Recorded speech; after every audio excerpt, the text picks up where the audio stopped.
ఇండస్ట్రీలో అవకాశాలు రావాలి అంటే ఖచ్చితంగా బ్యాక్గ్రౌండ్ ఉండే తీరాలి అనేది చాలా రోజులుగా అందరూ అంటున్న ప్రశ్న.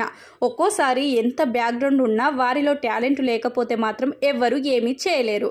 ఇక ఈ 2 రకాలు కాకుండా 3వ రకం వారు కూడా ఉంటారు. బోలెడంత టాలెంట్ ఉంటుంది, అంతకు మించిన బ్యాక్గ్రౌండ్ ఉంటుంది, అయినా కూడా సక్సెస్ వారి దరిదాపుల్లోకి కూడా రాదు. అలాంటి వారు సినిమా ఇండస్ట్రీకి ఎంట్రీ ఇచ్చి అతి త్వరలోనే కనుమరుగైపోతూ ఉంటారు. వారి ఫెయిల్యూర్స్కి కేవలం విజయాలు మాత్రమే దొరకకపోవడం విశేషం. అలా ఎంతో మంచి బ్యాక్గ్రౌండ్ నుంచి వచ్చి అంతకన్నా మంచి టాలెంట్ ఉండి కూడా సినిమా ఇండస్ట్రీకి వచ్చి ఫెయిల్యూర్స్గా నిలబడిన కొంతమంది హీరోయిన్స్ గురించి ఇప్పుడు తెలుసుకుందాం. కొణిదెల నిహారిక మెగా ఫ్యామిలీ నుంచి వచ్చి ఎన్నో అవకాశాలను దక్కించుకున్న నిహారిక మాత్రం విజయాలను అందుకోలేకపోయింది. ప్రస్తుతం నిర్మాణ బాధ్యతలను కూడా చేపడుతుంది. ఇక జీవిత రాజశేఖర్ కుమార్తెలు.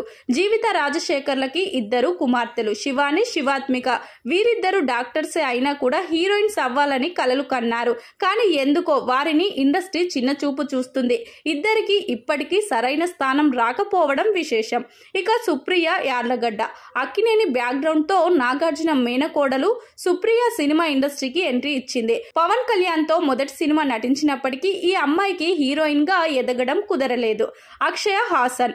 కమల్ హాసన్ కి 2 కుమార్తెలు. శృతి హాసన్ కి చెల్లెలు అయినటువంటి అక్షర హాసన్ కి హీరోయిన్ గా మంచి గుర్తింపు దక్కలేదు. ప్రస్తుతం ఇంకా ఎవరైనా సినిమా అవకాశం ఇవ్వకపోతారా అని అక్షర ఎదురు చూస్తుంది. ఇక మంచు లక్ష్మి. మంచు లక్ష్మి హీరోయిన్ గా మొదట ఎంట్రీ ఇవ్వలేదు, కానీ యాంకర్ గా హోస్ట్ గా బాగానే వర్కౌట్ అయింది. ఆ తర్వాత ఎప్పుడైతే నటి అయిందో ఆమెకు అవకాశాలు తగ్గిపోయాయి. ఇప్పటికీ మంచు లక్ష్మికి సరైన సినిమాలు లేవు.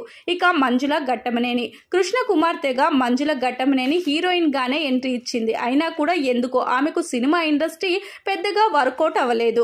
మొదట్లో బాలకృష్ణ సరసన హీరోయిన్ గా అవకాశం వచ్చినప్పటికీ కృష్ణ ఫ్యాన్స్ అభ్యంతరం వ్యక్తం చేయడంతో ఆమె నటన నుంచి తప్పుకుంది.